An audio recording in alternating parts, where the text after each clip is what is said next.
পারা নামাজের চেয়েও, রোজার চেয়েও, দান খয়রাতের চেয়েও একটা বড় ইবাদত আছে। এটা কি আমি কি তোমাদের বলবো না?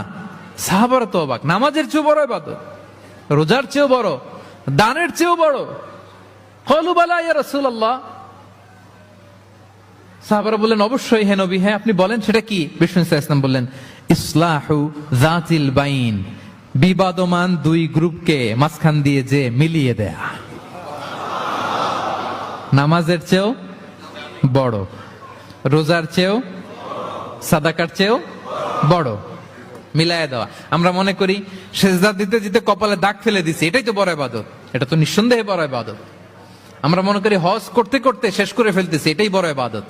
জিকির করতে করতে আমরা দিনরাত এক করে ফেলতেছি, এগুলো তো নিঃসন্দেহে ইবাদত। কিন্তু দুই ভাই বিবাদমান দুই গ্রুপের মধ্যে আপনি যদি মিলিয়ে দেন, এগুলো নফল রোজা, নফল দান, নফল সালাতের চেয়ে বেশি সওয়াবের কাজ। পড়েন সুবহানাল্লাহ।